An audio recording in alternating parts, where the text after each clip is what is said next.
الرحمن الرحیم وبہ نستعین وهو خیر المعین وصلی اللہ علی سیدنا محمد وآلہ الطاہرین۔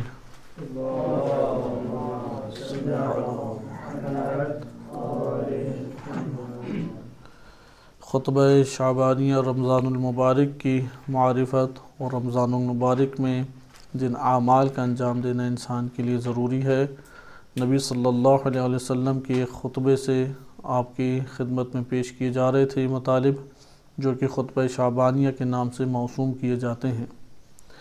خطبہ شعبانیہ اگرچہ یہ شعبان کے مہینے میں دیا گیا، لیکن یہ رمضان المبارک سے تعلق رکھتا ہے، اور اس میں ماہ مبارک رمضان، اس کی اہمیت، اس کی فضیلت اور اعمال کا انسان کی زندگی اور اس کے وجود سے جو تعلق بنتا ہے اس کو ذکر کیا گیا ہے۔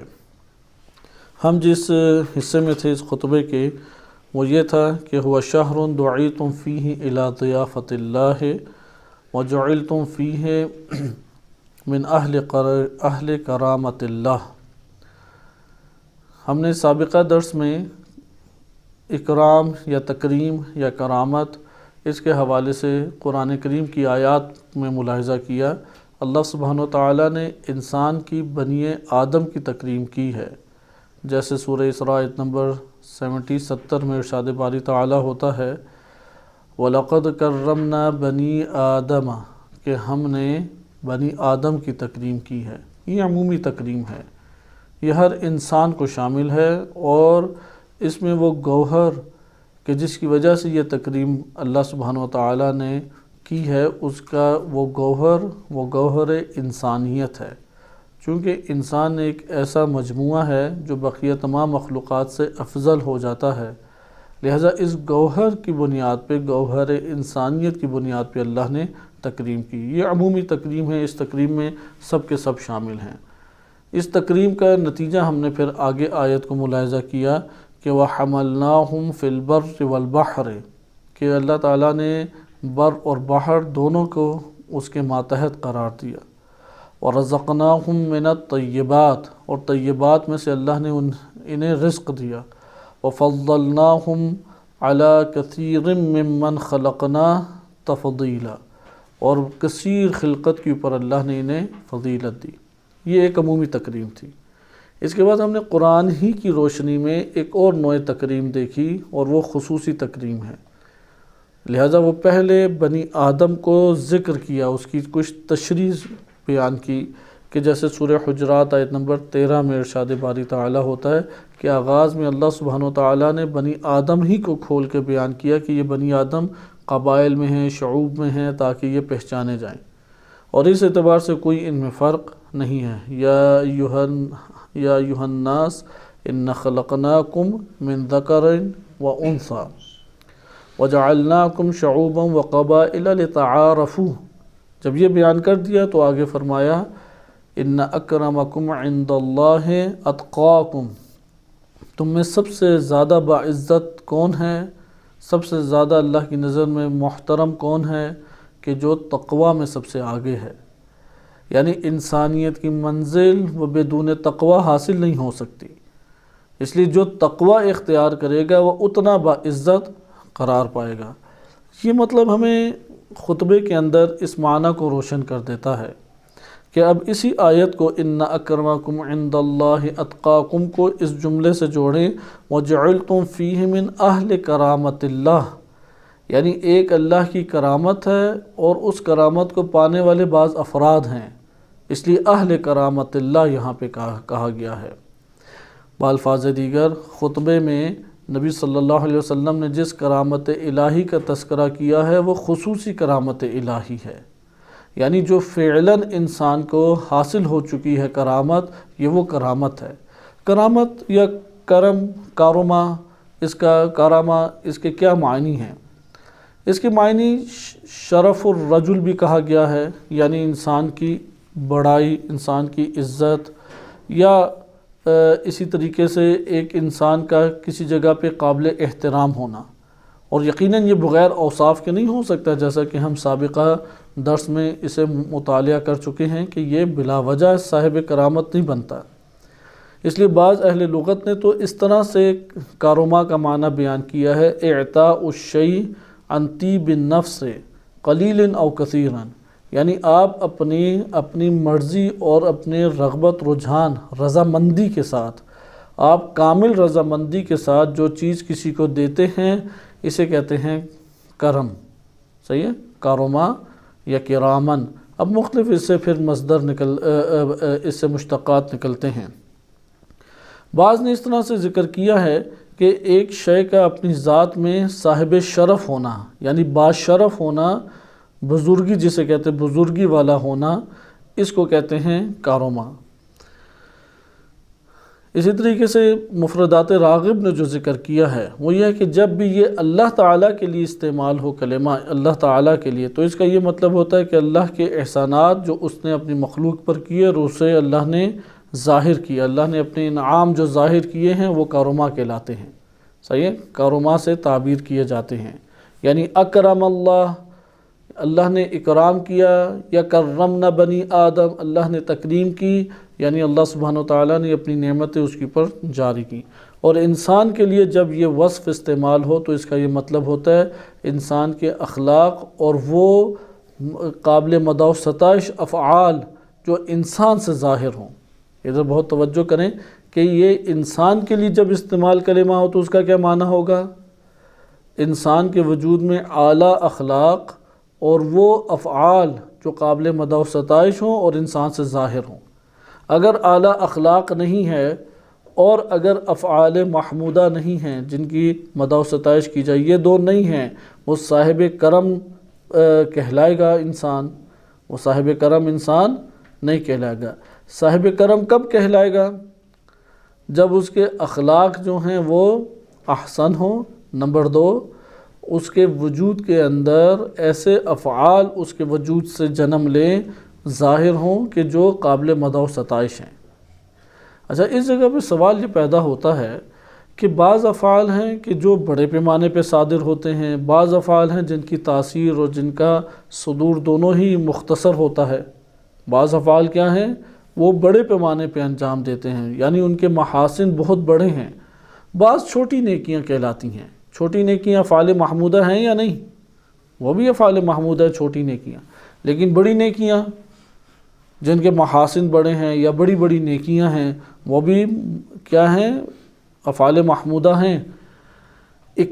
کرم کی یا کریم ہونے کی کون سی افعال کا صدور کریم ہونے کی صفت سے انسان کو متصف کر دے گا؟ دوبارہ اس طرف توجہ کریں کیونکہ یہ معنی سمجھنے سے تعلق رکھتا ہے، اور انسان کو کریم ہونا چاہیے نہ کہ لئیم ہونا چاہیے۔ لئیم کہتے ہیں کہ جو شخص لعنت ملامت یا پستی کا شکار ہو۔ کریم کہتے ہیں کہ جو بزرگی اور احترام اور عزت سے آراستہ ہو۔ کریم اور لئیم آپس میں ٹکراتے ہیں۔ انسان کب کریم بنتا ہے؟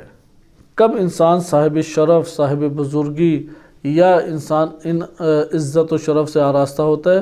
جب انسان میں اخلاق یا وہ افعال ہوں جن کی مدح و ستائش کی گئی ہے، درست ہے؟ لیکن یہاں پہ سوال پیدا ہوگا، ہر قسم کے افعال محمودہ یعنی چھوٹی نیکیاں ہوں تب بھی کریم کہلائے گا؟ کیونکہ بعض نیکیاں چھوٹی ہوتی ہیں، بعض نیکیاں بڑی۔ اس کے جواب میں کہتے ہیں چھوٹی نیکیوں کے صدور کی صورت میں کریم نہیں کہلاتا۔ انسان اس وقت کریم کہلاتا ہے جب اس سے بڑی بڑی نیکیاں صادر ہوں۔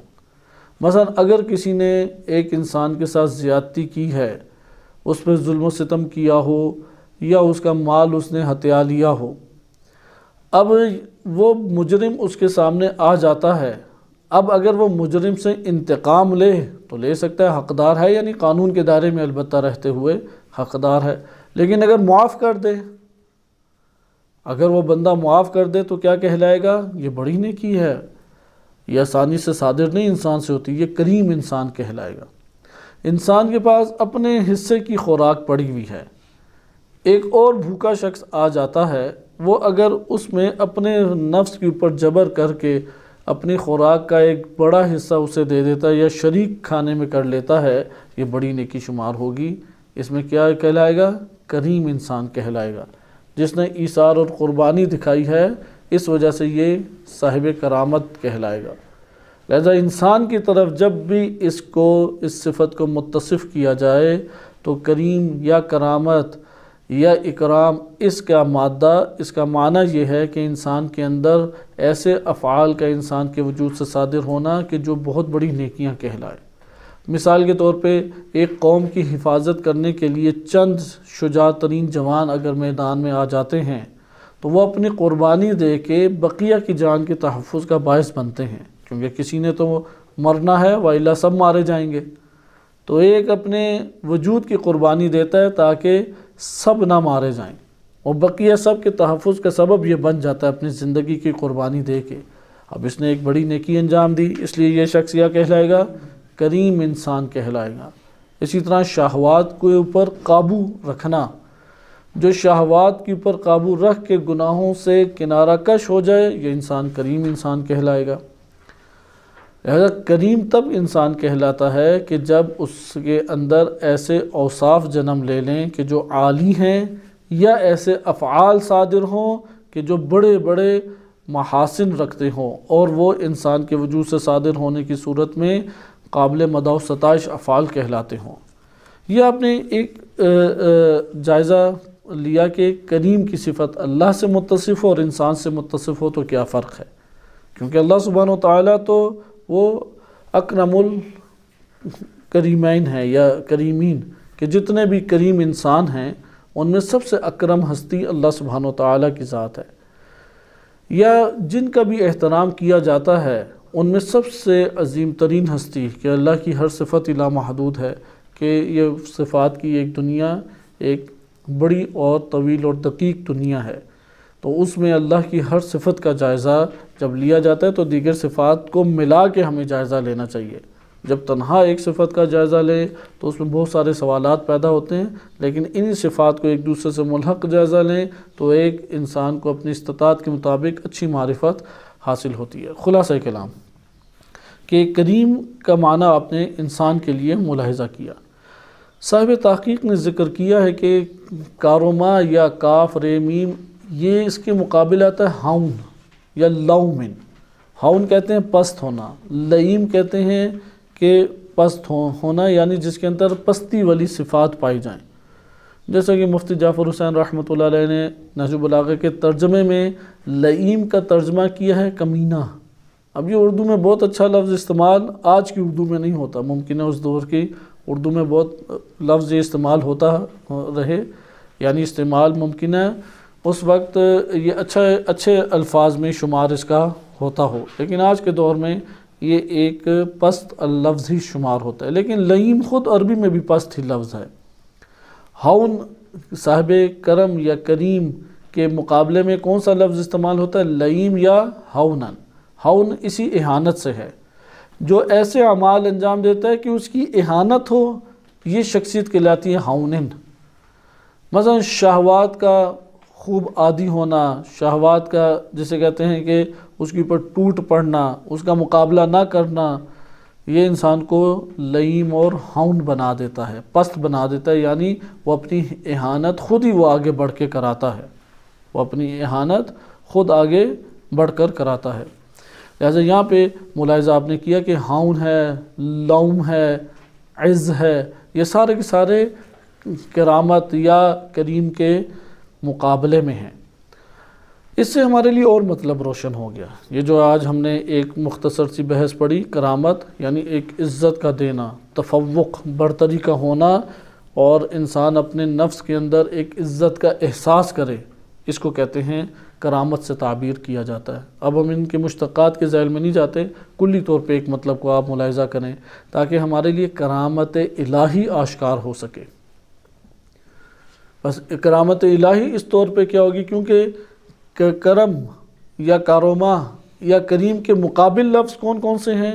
مقابلے میں جو آتے ہیں، متضاد جو اس سے ٹکراتے ہوئے آتے ہیں، وہ کون سے لفظ ہیں؟ ہاؤنن اہانت کا ہونا، دوسرا کیا ہے لفظ؟ لوم یا لئیم ہے، پست ہونا، گھٹیا ہونا، صحیح؟ یا اسی طریقے سے ہے عزت کا نہ ہونا، عزت کا نہ ہونا، بے شرف ہونا جسے کہتے ہیں۔ ایک ہے بے شرم ہونا، یہ حیا کے مقابلے میں ہے، ایک ہے بے شرف ہونا، شرف کا نہ اور بزرگی کا نہ ہونا، یعنی اس میں اعداد بزرگی ہے ہی نہیں، مسائل پیش آتے ہیں نا کہ یار ابھی پیسے اکٹھے کر کے ہم کوئی چیز لے آئیں، ایک کہتا ہے ٹھیک ہے یار اس سے نہ مانگنا، اس سے تو بہتر ہے کہ مانگا ہی نہ جائے اس سے، اگر وہ دے بھی تو نہ لینا۔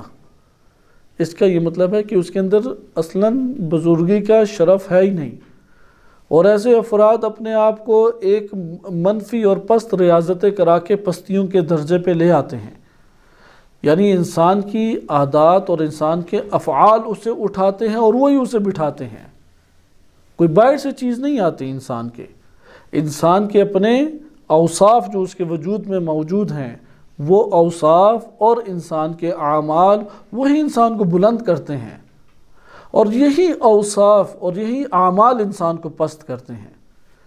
انسان کی زندگی کے اندر عزت اور بے عزتی، یا شرف اور بے شرفی، یا انسان کے کرم اور انسان کے لئیم اور ہون ہونے کا معیار یہی چیزیں ہیں کہ وہ کن اوصاف کا مالک ہے، وہ کون سے اعمال انجام دیتا ہے۔ جو اعلیٰ ترین اوصاف ہیں وہ اس میں بزرگی پیدا کر دیں گے، جو پسترین افعال ہیں وہ اس کے اندر ہون اور لئیم پن اس کے اندر پیدا کر دیں گے۔ اس لیے روایات نے بھی ان مضامین کا اہتمام کیا، حتیٰ کہ جانوروں سے روایات نے مثال دی ہے۔ مثلا ایک مرغہ ہے، انسانوں کو زیادہ ازواج پالنا صحیح نہیں آتی، مرغے کو بہترین پالنا آتی ہیں، لہذا مرغے کو دیکھیں اگر اس کی 4-5 بیگمات ہیں تو وہ مخصوص آواز نکال کے لے کے آئے گا، اور آپ یہ تجربہ کر کے دیکھ لیں وہ اس سے ایک چونچ مار کے نہیں کھائے گا جب تک وہ پیٹ نہ بھر لیں سارے، جب تک اس کی ازواج پیٹ نہ بھر لیں مرغہ خوراک کے اوپر چونچ بھی نہیں لگائے گا، چاہے جتنا ہی بھوکا کیوں نہ ہو۔ دوسری صفت، کوئی دوسرا مرغہ وہ اس کی بیگم کی طرف کوئی بری نگاہ سے دیکھے، وہ کمزور ہی کیوں نہ ہو، وہ سینہ تان کے مقابلے میں آ جائے گا، بہت غیرت مند ہوتا ہے، صحیح، سینہ تان کے فوراً وہ مقابلے میں آ جائے گا۔ منفی نقائص بھی ہیں، منفی نقائص کی طرف نہیں جاتے کہ وہ کوئی عقد پڑے بغیر ہی بیگم چن لیتا ہے یا اور دیگر چیزیں ہیں، لیکن روایات نے اس کے محاسن بھی ذکر کیے ہیں۔ ان محاسن کی بنیاد پہ عزت اور شرف والے افعال کی طرف اشارہ کیا ہے، یہ چھوٹے افعال نہیں ہیں، لہذا بڑائی اس میں ہے کہ تم پہلے خود نہ کھا لو، یہ بڑائی نہیں ہے۔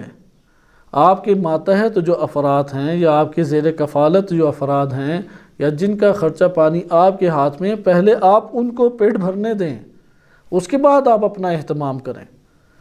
اگر پہلے آپ اپنا اہتمام کریں تو یہ شرف، یہ بزرگی کی علامت اور بزرگی کا وصف نہیں ہے۔ لہذا آپ کے لیے سب سے بہترین چیزیں ہوں اور دوسرے کے لیے جو آپ کے زیر کفالت ہے، جس کا خرچہ پانی آپ کے ہاتھ میں ہے، وہ بالکل ہی بیچارہ پڑا ہوا ہے۔ حتیٰ کہ امیر المومنین علیہ السلام کے ایک واقعہ ہے، اب قمبر ان کے زیر کفالت تھے، وہ غلام تھے امام علی علیہ السلام کے، تو کسی نے انہیں بہترین ایک لباس دیا تحفے میں، تو امام علی علیہ السلام ایک بہترین لباس تھا، ایک لباس بوسیدہ یا پرانا تھا، تو امام علیہ السلام قمبر کا انتظار کرتے رہے، نہیں ملے، کتب میں واقعہ وارد ہوا ہے بعض جگہوں پہ۔ تو امام علیہ السلام نے خلاصہ اس واقعے کا کہ امام علیہ السلام نے وہ بہترین لباس قمبر کو دے دیا، جیسا کہ کتب میں مذکور ہے کہ وہ بہترین لباس کس کو دیا؟ جناب قمبر کو دیا۔ اس لیے یہ بزرگی والی ایک علامت بن جاتی ہے، باشرف علامت بن جاتی ہے۔ مثلا نبی صلی اللہ علیہ وسلم ہمیشہ میدان جنگ میں کوئی محفوظ جگہ میں نہیں ہوتے تھے، وہ صف اول کے پاس اپنا خیمہ بناتے تھے، جہاں پہ تیر پہنچ سکتے ہیں، جہاں پہ نیزے پہنچ سکتے ہیں، اور وہاں سے فرار کبھی نہیں کرتے تھے۔ زخمی ہو جائیں گے، تکلیف اٹھائیں گے، مشقت اٹھائیں گے، لیکن نبی صلی اللہ علیہ وسلم ایک قدم اس طرح سے پیچھے نہیں ہٹتے تھے۔ اس لیے یہ بزرگی اور شرف کی علامات ہیں جو انسان کو بزرگ کر دیتی ہیں۔ آپ نے ملاحظہ کیا کہ اوصاف انسان میں ہونے چاہیے، اگر اوصاف نہ ہو تو کریم انسان نہیں بنتا، اگر اوصاف نہ ہو تو کرم اس میں نہیں آتا۔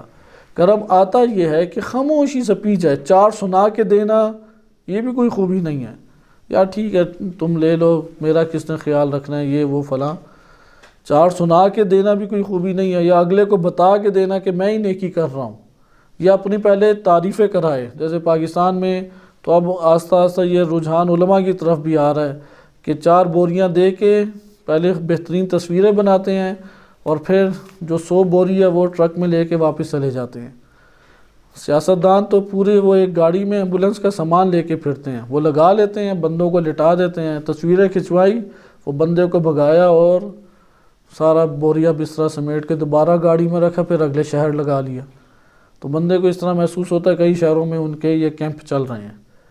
تو یہ ساری لئیم صفات ہیں، پست صفات ہیں۔ سیاست اسی لیے پست کہلا جاتی ہے، عوام دیکھتی ہے کہ ساری پست صفات کو انجام دینے والا یہ سیاستدان، سیاست مدار ہے، تو اس کی نظر میں یہ سیاست، حالانکہ ادارہ معاشرے کو کرنا بہت بڑا وظیفہ ہے، کوئی چھوٹا وظیفہ نہیں ہے، لیکن یہی معاشرے کو ادارہ کرنا یا ایک ادارے کی مدیریت کرنا یہ پستی کا شکار ہو جاتی ہے جب وہاں پہ سیاست مدار یا مدیریت کرنے والا پست صفات کا اظہار کرتا ہے۔ پست صفات، اپنے لیے ساری چیزیں سمیٹ لے گا، اپنے لیے سب سے پہلے چیزوں کو رکھے گا، اپنی تعریفیں خوب کرائے گا، یہ پھر آہستہ آہستہ لئیم انسان کہلاتا ہے اور اس طرف انسان آ جاتا ہے۔ خلاصہ کلام کہ اگر کسی نے کرامت کو سمجھنا ہے تو وہ اس کے مقابل سے سمجھے گا۔ مقابل میں آتا ہے لئیم ملامت کا مستحق ہوتا ہے، یا کرامت کے مقابلے میں آتا ہے ہون جو ہے لفظ وہ مستحق قرار پاتا ہے اہانت کا، اس کی اہانت ہونی چاہیے کیونکہ ہونن اس نے اپنے وجود میں خود ایسی صفات کو برپا کیا ہے۔ یا اس کے مقابلے میں آتا ہے بے شرفی، بزرگی کا نہ ہونا، اس لیے اس کے لیے عزت نہیں ہونی چاہیے، وہ بے عزتی کا باعث اپنے آپ کو خود بناتا ہے۔ اب جب ہم نے یہ سمجھ لیا، ہم نے اب کسی کو اکرام دینا ہے، اکرم یکرم اکرام، کہ اب آپ نے کسی کو صاحب عزت بنانا ہے تو آپ صاحب عزت ایسی چیزوں سے بنا سکتے ہیں جو خود پست ہوں۔ کبھی بھی انسان ایسی چیزوں سے کسی کو صاحب عزت نہیں بنا سکتا، اس لیے دنیا کے امور میں اگر صاحب عزت بنانا ہے دنیا دیں گے آپ اسے، تب آپ کہلائیں گے کہ اس نے آپ کا اکرام کیا۔ تب تک اکرام نہیں کہلائے گا جب تک آپ اس کو عطا نہ کریں۔ یہ وجہ بنی کہ بعض اہل لغت نے اس کا معنی ہی کارما یا کریم یا کاف میم اس مادے کا معنی ہی یہ کیا، اعطاء الشیء، ایک شے کسی کو عطا کرنا، ایک شے کسی کو دے دینا، اور وہ رضامندی سے دینا۔ بعض اوقات پریشر کی وجہ سے دیتا ہے، معاشرے کا بڑا پریشر ہے، جیسے شادی بیاہ کے سارے مسائل ہیں، وہ کبھی بھی اتنا حق مہر دینے کے لیے آمادہ نہ ہو اگر اتنا پریشر نہ ہوتا، کبھی بھی اتنا بڑا فنکشن کرنے کے لیے آمادہ نہ ہوتا اگر پریشر نہ ہوتا۔ ادھر وہ کتنا ہی مہمانوں کو کھلا کے چلا جائے وہ کریم نہیں کہلائے گا، اس انسان میں کوئی کرامت نہیں ہے، کیونکہ اس نے معاشرے کے دباؤ کی وجہ سے یہ سارا کام کیا۔ قلبی رضامندی سے ایک فعل انجام پانا چاہیے۔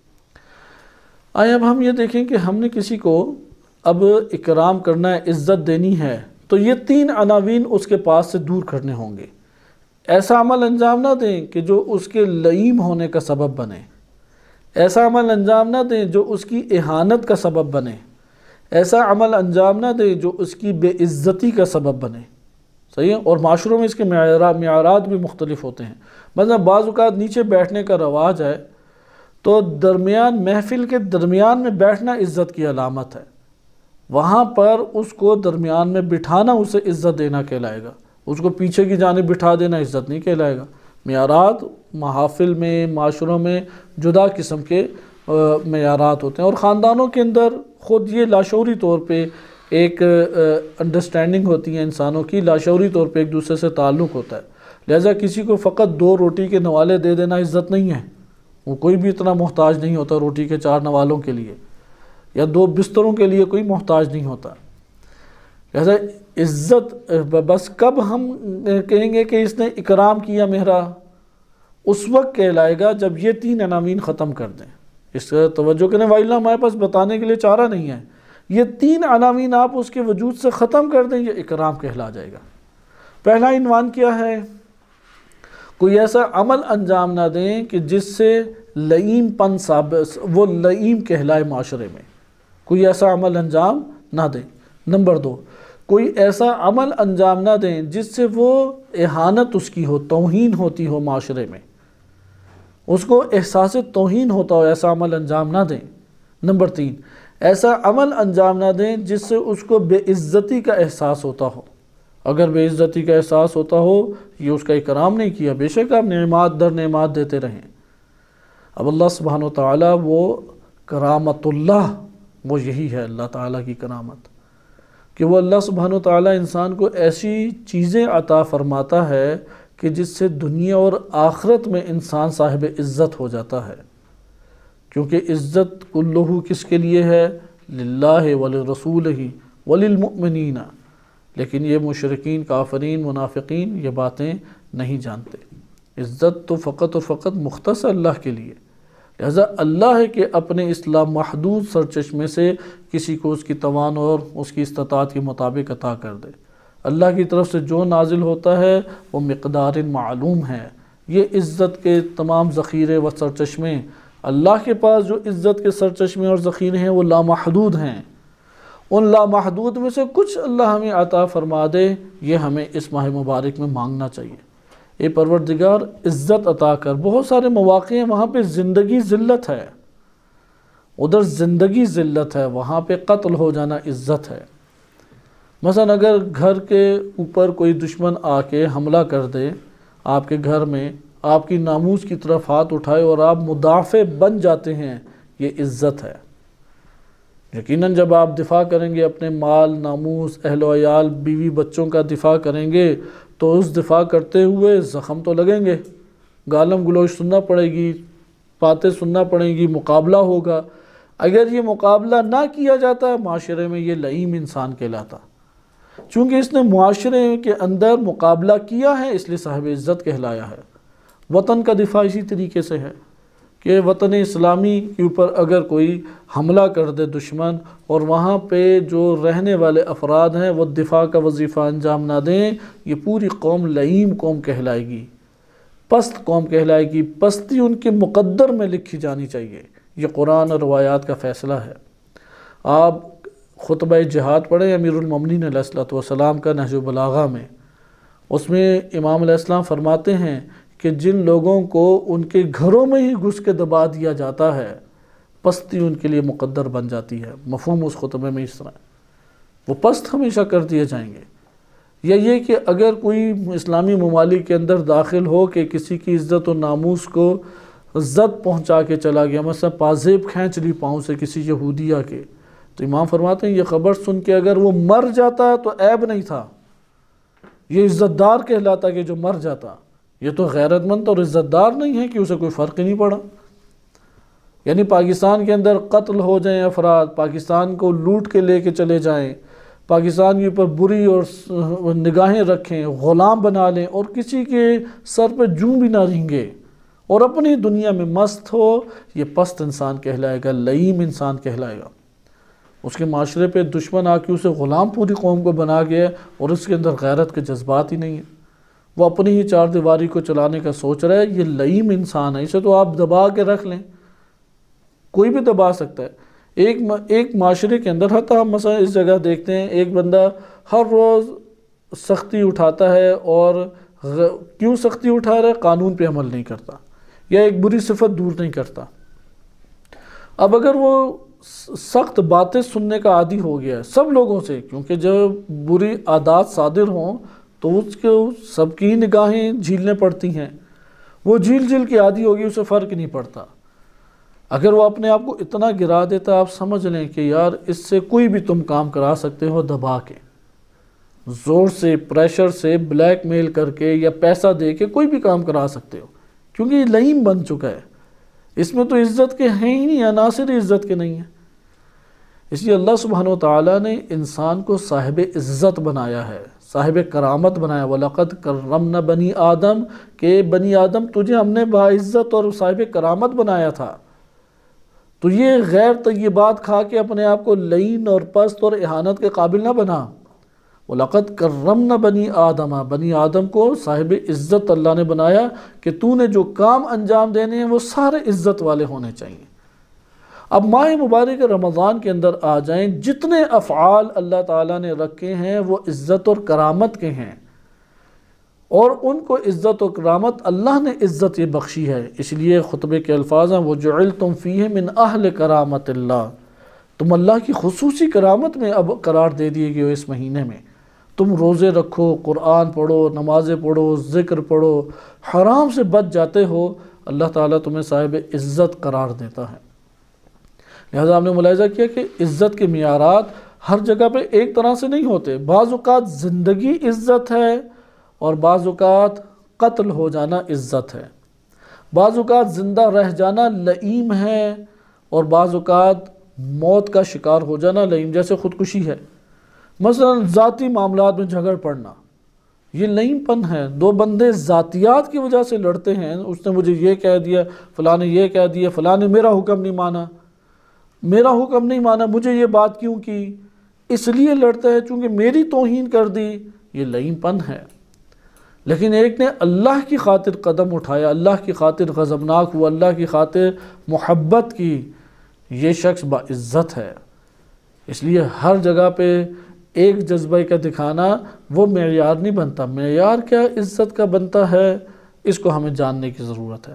ایک تو دنیاوی معیار ہمیں پتہ ہے، بس ہر وہ کام جس سے دنیا میں عزت حاصل ہوتی ہے اسے کہیں گے کہ یہ تو شرف و بزرگی حاصل کرنے کا ذریعہ ہے، اور دنیا میں بہت سارے غلط کام بھی ہیں۔ یہ ہمارا اس ٹاپک کا آخری نقطہ بن جاتا ہے، کیونکہ ہم نے ملاحظہ کیا معنی کرامت کیا ہے، معنی کرامت کے بعد ہم نے یہ ملاحظہ کیا کہ کرامت کو سمجھنا چاہتے ہیں تو اس کے مقابل سے سمجھیں۔ نمبر 3، اگر کسی نے کسی کو عزت دینی ہے یا عزت لینی ہے تو اس کا معیار اس کے مقابل سے قرار دے۔ اس نے میری اہانت تو نہیں کی، اگر اس نے میرے لیے لئیم پن والے اعمال تو میرے ساتھ انجام نہیں دیے، اس نے مجھے بے عزت تو کر کے نہیں رکھ دیا، اگر یہ 3 چیزیں نہیں کی، اس نے اگلے نے اکرام کیا۔ آخری چیز کہ یہ جو مثالیں آپ کی خدمت میں پیش کی، بعضوں کا قتل ہو جانا کیا ہے، یہ اکرام ہے، باعزت ہے، عزت دار ہے یہ شخص، اور ایک دفعہ جان کا بچ جانا وہ لئیم پن ہے، ایک مرتبہ پیٹ بھر لینا یہ لئیم ہے، ایک دفعہ بھوکا رہ جانا یہ عزت کی علامت ہے۔ تو معیار عزت اور ذلت کیا ہوا؟ معیار عزت اور ذلت کیا ہوا؟ جیسے امام حسین علیہ السلام سے منسوب کئی کلمات بھی اس حوالے سے ہیں کہ عزت کی موت ذلت کی زندگی سے بہتر ہے۔ اگر ذلیل ہو کے مرنا ہے اور جینا ہے، اس سے بہتر عزت کے ساتھ مر جاؤ۔ اگر غلامی کے اندر ہی تم نے مرنا ہے تو آزادی کے حصول کی خاطر قربان ہو جانا یہ عزت ہے۔ جیسے شہید نمیر باقر نمیر کہ آل سعود اور ان فرعونوں کے خلاف ایک تنہا ایک لاغر ضعیف انسان کھڑا ہو گیا، اس کا جسم اگرچہ کمزور تھا لیکن وجود میں وہ ایک مضبوط پہاڑ کی، بلند پہاڑ کی مانند تھا، جسے ان کی غلامی کے تمام پھندے ہلا نہیں سکے۔ انہوں نے ہر پھندا ڈال کے اس بندے کو کھینچا، لیکن یہ پہاڑ اس طرح سے عزت کے مقام پہ جمع ہوا تھا کہ ان کے سارے بندھن اور زنجیریں ٹوٹتی چلی گئیں۔ لہذا بعض اوقات یہ جو معیار ہے یہ عزت دار معیار کہلاتا ہے اور یہ کریم انسان کہلاتا ہے۔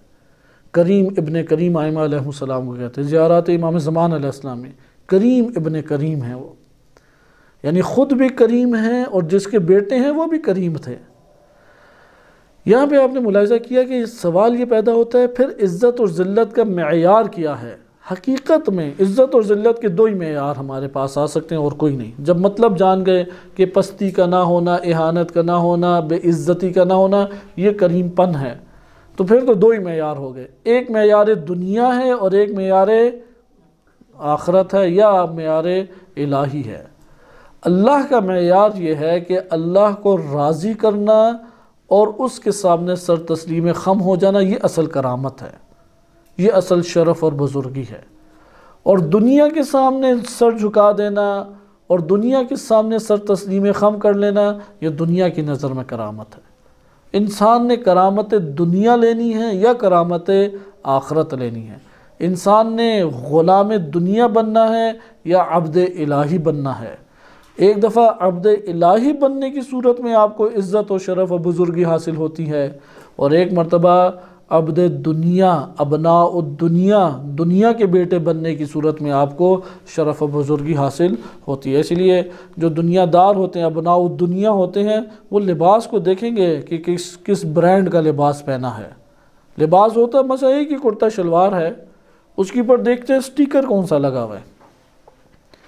اب وہ آپ کرتا شلوار لنڈے سے لے آئیں، ممکن ہے 100 روپے میں مل جائے، کوئی بڑی مارکیٹ سپر سٹور سے لے آئیں 1000 کا مل جائے، برانڈ کی دنیا میں آ جائیں تو اس کے شروع اس طرح ہوں گے 50,000 روپے، 1,00,000 روپے، 2,00,000 روپے، اس طرح سے لباس، حتیٰ کہ یہ ابا اسی طرح سے ہے۔ بعض ابائیں ایسی ہیں کہ ان کی قیمت 1 سے 1.5 روپے پہنچتی ہے، اور بعض ہیں شہنشاہ افراد وہ پہنتے ہیں۔ اس لیے آپ نے ابناء الدنیا، وہ برانڈ کو دیکھیں گے، اس نے برانڈ کیا پہنا ہوا ہے۔ ابناء الدنیا، وہ دیکھیں گے گھر کے اندر ڈیکوریشن کیسی ہے، یہ اس نے جو فارم لیا ہوا ہے میٹرس ہے، یہ کس نوعیت کا میٹرس ہے، یہ جو فیشن اختیار کیا یہ آج کا موجودہ فیشن ہے یا فیشن نہیں ہے۔ ابناء الدنیا کی نگاہیں اس طرح ظاہر کے اوپر ہوتی ہیں، وہ اس کی عزت کریں گے کہ جس کے پاس دنیا ہے، اور اس کو ذلیل کریں گے جس کے پاس دنیا نہیں ہے۔ لہذا یہ دونوں مکس نہیں چل سکتی، بہت کم ہے کہ دونوں مکس چلیں۔ دنیا بھی ہو، یعنی عزت دنیاوی بھی حاصل ہو اور عزت الہی بھی حاصل ہو۔ اللہ نے جو عزت اخروی اور اپنی بندگی کی صورت میں دی ہے، کیونکہ ان دونوں میں داؤ پہ تو ہر کوئی لگتا ہے۔ عزت کے کل معیارات کسی کو دنیا میں حاصل نہیں ہوتے، نہ بادشاہوں کو حاصل ہوتے ہیں، نہ معصومین کو حاصل ہوتے ہیں۔ اس لیے کوئی نبی ایسا نہیں گزرا، قرآن نے واضح تصریح کر دی، کوئی نبی ایسا نہیں گزرا جس کی گالم گلوچ سننا نہ پڑے۔ ایک نبی بھی ایسا نہیں گزرا، ایک نبی ایسا نہیں گزرا کہ معاشرے کے اندر اس کا دشمن موجود نہ ہو۔ اسی طریقے سے ابناء الدنیا میں فرعونہ لے لیں، فرعونہ کو حضرت موسیٰ کلیم اللہ نے ذلیل و خوار کیا یا نہیں کیا؟ نمرود کو تو ایک مچھر یا مکھی، اسے ایک چھوٹا سا حشرات کیڑا ذلیل و خوار کر کے لے گیا۔ ابراہیم علیہ السلام کو آگ میں پھینکا، آگ گلزار بن گئی، ذلیل و خوار نمرود ہوا یا نہیں ہوا؟ اسی طرح یزید کا تختہ الٹ گیا، آج اس کے آثار بھی دیکھنے کو نہیں ملتے، اور قبر امام حسین علیہ السلام پوری دنیا سے لوگ والہانہ محبت کے ساتھ ٹوٹ پڑتے ہیں اس شخصیت کو سلام پیش کرنے کے لیے۔ لہذا یہ ہیں عزت کے معیارات۔ اگر ابناء الدنیا ملیں گے، گھر اچھا بنا لیا، برانڈ اچھا پہن لیا، گاڑی بہترین رکھ لی، سیٹیں خوبصورت رکھ لیں، پروٹوکول اپنا لے آئے، شہرت اپنی جما لی، ظاہری اپنا حسن و جمال رکھ لیا، یہ ایک خواب ہے، خواب جو جلد ہی بے خوابی میں تبدیل ہو جائے گا۔ لیکن ایک دوسرا معیار بندگی الہی، جو کھائے اس پہ شکر کیا، مصیبت آگے شکر کیا، شکر اور حمد کے ساتھ زندگی بسر کی، اور سر تسلیم خم اللہ کی بارگاہ میں رکھ دیا، اے پروردگار تو نے جو امر دیا میں تو یہ جانتا ہوں اس امر کو پورا کروں، جہاں تک میری خواہش ہے تو کوئی میری خواہش نہیں، میری خواہش تیری خواہش میں ڈھل گئی ہے۔ یہ محبت کا تقاضا ہے، جس کو اللہ نے کہا اہل کرامت۔ اہل کرامت کون ہیں؟ ان کو اللہ نے عزت دے دی، یہ اللہ کی ولایت میں آ گئے، یہ اللہ کے گھر میں آ گئے، یہ اللہ کی مملکت میں آ گئے، یہ اللہ کے عبد بن گئے، یہ ہیں عبداللہ۔ امیر المومنین علیہ السلام جو مکتوب لکھتے تھے تو لکھتے تھے عبداللہ امیر المومنین علی ابن ابی طالب، امیر المومنین نہیں لکھتے تھے عبداللہ، اللہ کا بندہ علی ابن ابی طالب۔ اس طرح تشہد شروع کریں تو کیا ہے؟ عبدہ ورسولہ، محمد صلی اللہ علیہ وسلم کیا ہیں؟ پہلے عبد ہیں، کیونکہ عبد ہونے میں اللہ نے عزت رکھ دی۔ اب اس کا یہ مطلب ہے کہ اہل کرامت اس دنیا میں موجود ہیں۔ یہ اہل کرامت کون ہیں؟ یقیناً وہی ہستی ہیں کہ جو عملاً اور باطناً عبداللہ بن گئے ہیں، اللہ کے عبد بن گئے ہیں۔ اللہ نے اپنی کرامت، اپنی شرف، اپنی عزت انہی کو دی ہے، یہ ذخیرہ شرف اور عزت اللہ نے انہی کو بخشا، انہیں دی ہے۔ سوال ہم جیسے گناہگار، عاصی، ہم جیسے معصیت کار، ہم جیسے غافل لوگ، وہ کس زمرے میں آتے ہیں؟ ادھر اللہ نے صرف روزے دار کو یہ حیثیت دی ہے، صرف روزے دار کو، کہ دیکھو ایک مہینہ میں لا رہا ہوں، تم گناہوں سے اٹے ہوئے ہو، تمہاری زندگی جو ہے غفلتوں میں گزر گئی ہے، تمہاری زندگیاں نسیان میں گزر گئی ہیں، تم نے اللہ کی موجودگی میں اس کے حق کو پامال کیا ہے، اس کی اطاعت کی بجائے نافرمانی کی ہے، لیکن ایک مہینہ میں تمہیں دے رہا ہوں، اس مہینے میں تم نے فقط روزہ رکھ لیا، میں تمہیں اس طبقے میں شمار کرنا شروع کر دوں گا، جس نے زندگیاں بسر کی ہیں اور اللہ کی عبادت میں اور اس اللہ کی بندگی سے انہوں نے شرف و بزرگی حاصل کی، اللہ تعالیٰ اس طبقے میں اسے شمار کرنا شروع کر دیتا ہے۔ اس لیے رسول صلی اللہ علیہ وسلم فرماتے ہیں وَجُعِلْتُمْ فِيهِ مِنْ أَهْلِ كَرَامَةِ اللَّهِ، اللہ کی کرامت تو نصیب ہے ہی ہے، وہ جن کے اوپر اللہ کی خصوصی کرامت ہے، تم گناہگاروں کو اللہ نے اس طبقے کے اندر رکھ دیا ہے۔ یعنی آپ بالفاظ دیگر کہہ سکتے ہیں کہ یہ والا احساس انسان کو اس وقت نہیں ہوتا کہ جب تک انسان اہل شرف اور بزرگی کو حقیقت میں درک کرنے کی کوشش نہ کرے، آنکھوں سے نہیں معرفت سے درک کرتا ہے۔ ایک بہت بڑے صحابی امام صادق علیہ السلام کے گزرے ہیں، عمر بن یزید ان کا نام ہے، بہت عظیم شخصیت گزرے ہیں، عمر بن یزید ان کا نام ہے۔ امام کی خدمت میں حاضر ہوئے تو بہت ایک بہترین اور پاکیزہ انسان تھے، تو امام نے فرمایا کہ انت منا اہل البیت، وہی سلمان کو جو رسول اللہ نے کہا تھا، اس کو بھی کہا کہ تم ہم اہل بیت میں سے ہو، تو اس کی آنکھوں سے آنسو جاری ہو گئے، یقین نہیں آیا اسے، اس نے پوچھا کہ یا امام یہ نہیں ہو سکتا، پھر امام نے کہا انت منا اہل البیت، تو پھر اسے یقین نہیں آیا، تو امام نے پھر قرآن کی آیت پڑھی کہ فمن تبعنی فإنہ منی، ابراہیم علیہ السلام نے کہا کہ جس نے میری اتباع کی وہ مجھ سے ہے، اس پہ وہ خاموش ہوئے۔